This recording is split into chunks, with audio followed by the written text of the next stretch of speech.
Next is loan against certificates of deposit. Certificate deposit एक security instrument होता है जिसके अंदर आप पैसे जमा कराते हो कुछ पीरियड के लिए, उसके ऊपर आपको इंटरेस्ट मिलता है। तो सर्टिफिकेट ऑफ डिपॉजिट्स के अगेंस्ट भी क्या है, बैंक लोन प्रोवाइड नहीं कर सकते। Bank can not grant loans against CDRs, ठीक है।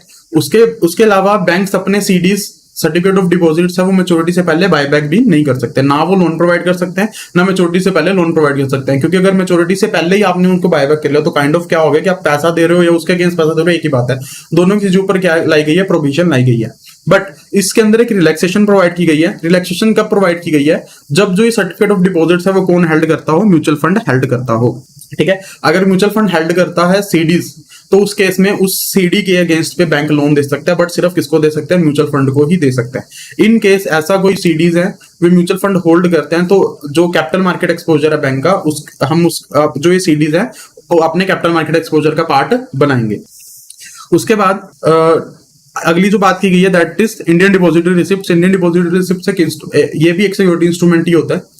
तो कोई भी बैंक है वो इंडियन डिपॉजिटरी रिसिप्ट के अंदर पैसा डालने के लिए लोन नहीं दे सकता, ना आईडीआर है जो इंडियन डिपॉजिटरी रिसिप्ट है उसको एज कोलेटरल रख के उसके अगेंस्ट लोन दे सकते हैं। तो बेसिकली ना तो आप सब्सक्रिप्शन के लिए पैसा दोगे, ना उनके अगेंस्ट पैसा दोगे। नेक्स्ट जो हमारे पास आता है एडवांसेस अगेंस्ट बुलियन या प्राइमरी गोल्ड, मतलब गोल्ड के अगेंस्ट लोन। सबसे पहले तो कोई भी बैंक लोन गोल्ड खरीदने के लिए लोन प्रोवाइड नहीं करेगा, एक्सेप्ट इनके अंदर जो एक रिलैक्सेशन प्रोवाइड की, रिलैक्सेशन किसके लिए प्रोवाइड की गई, सिर्फ ज्वेलर्स के लिए प्रोवाइड की, क्योंकि उनका नॉर्मल कोर्स ऑफ बिजनेस है, उनको लोन गोल्ड खरीदने के लिए लोन प्रोवाइड किया जा सकता है। नॉर्मल जनता को गोल्ड खरीदने के लिए लोन प्रोवाइड नहीं किया जाएगा, ठीक है। इसका मतलब ये नहीं कि आप गोल्ड के अगेंस्ट लोन नहीं ले सकते, क्योंकि गोल्ड लोन स्कीम तो चलती है, ठीक है। बट आप गोल्ड खरीदने के लिए लोन नहीं दे सकते। जो हम इसके अंदर गोल्ड की बात कर रहे हैं, गोल्ड में क्या क्या चीजें आती हैं, तो प्राइमरी गोल्ड हो गया, गोल्ड बुलियन हो गया, गोल्ड की ज्वेलरी होगी, गोल्ड के कॉइन्स हो गए, या यूनिट्स ऑफ गोल्ड डीटीएफ्स हो गए, ये units of gold mutual fund हो गए। ये सब चीजों हम किसके अंदर, किसकी डेफिनेशन के अंदर कवर कर रहे हैं, गोल्ड की डेफिनेशन के अंदर कवर कर रहे हैं, ठीक है। गोल्ड लोन स्कीम होती है। गोल्ड लोन स्कीम में बेसिकली क्या है कि गोल्ड कॉइन्स के अगेंस्ट, गोल्ड ज्वेलरी के अगेंस्ट क्या कर सकते हैं, लोन प्रोवाइड किए जा सकते हैं। जो भी आप लोन प्रोवाइड कर रहे हो वो क्या होना चाहिए, विद इन लिमिट ही होने चाहिए, ठीक है। जो भी आप गोल्ड यूज कर रहे हो उसके अंदर एक चीज यूज होती है, हॉलमार्किंग। हॉलमार्किंग इज बेसिकली क्या होता है कि किसी भी अगर गोल्ड ज्वेलरी के ऊपर हॉलमार्क दिया गया कि मतलब उसकी क्वालिटी एंड प्योरिटी इंश्योर की गई है।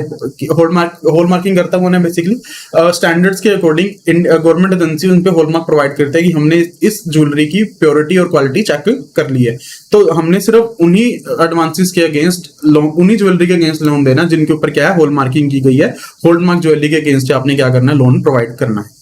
उसके अलावा ये तो जो गोल्ड की बात। उसके अलावा इन केस सिल्वर बुलियन के अगेंस्ट लोन लेना आता है तो बैंक को उनको लोन प्रोवाइड नहीं करना है, अगर वो स्पेक्युलेटिव पर्पस के लिए लोन लेने आए हैं। स्पेक्युलेटिव पर्पस मतलब कम दाम पे खरीदना और महंगे दाम पे बेचना, दैट इज स्पेक्युलेशन। उसके लिए आपको लोन प्रोवाइड नहीं करना है, ठीक है। Next is regarding financing of factoring companies. Factoring companies ऐसी कंपनीज होती हैं जो बेसिकली क्या करती हैं, लार्ज अमाउंट में क्या करती हैं, डाटास बाय कर लेती हैं और डाटास या बिल्स बाय कर लेती हैं, हमें पैसा मिल जाता है और वो टाइम टू टाइम पे अपने क्या करता है, डाटा कलेक्ट करती रहती हैं और उसके अगेंस्ट अपना प्रॉफिट कमाती हैं। उनको फाइनेंसिंग करने के लिए कुछ रिस्ट्रिक्शंस हैं, क्या क्या। तो सबसे पहले तो ऐसी कंपनीज को क्या लोन दिया जा सकता है, हाँ, bank can extend financial assistance to factoring companies. But कौन कौन सी फैक्टरिंग कंपनीज को लोन दिया जाता है, सबसे पहली अगर उनकी एटलीस्ट 70% इनकम किससे आ रही हो, फैक्टरिंग एक्टिविटी से आ रही हो, मतलब उनका मेजर काम किससे हो रहा हो, फैक्टरिंग एक्टिविटी से हो रहा हो, ठीक है। उसके अलावा जो उनकी एसेट्स है, उनकी एसेट्स का जो एटलीस्ट 75% है वो कौन हो, रिसीवेबल जो उन्होंने परचेज किए हैं वो एटलीस्ट 75% उनके एसेट का पार्ट होने चाहिए। थर्ड, जो भी लोन है वो बेसिकली सिक्योर्ड होने चाहिए। उन्होंने जो अपना लोन है वो जो अपने रिसीवेबल है वो क्या किए हो, बैंक के पास हाइपोथिकेट करे। तो फैक्टरिंग कंपनीज के केस में उन्हें असिस्टेंस प्रोवाइड करी जा सकती है। कंडीशन क्या है, उनकी इनकम 75% फैक्टरिंग से आनी चाहिए, उनके एसेट 75% रिसीवेबल्स होने चाहिए, एंड जो उनको लोन प्रोवाइड कर रहे हैं वो क्या होना चाहिए, सिक्योर्ड होना चाहिए।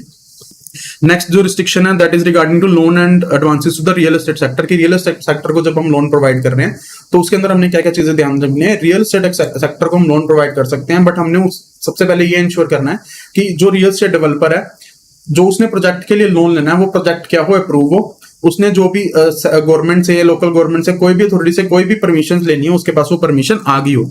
तो जब तक उसके पास वो परमिशन नहीं आती हमने डिसबर्समेंट लोन की नहीं करनी है।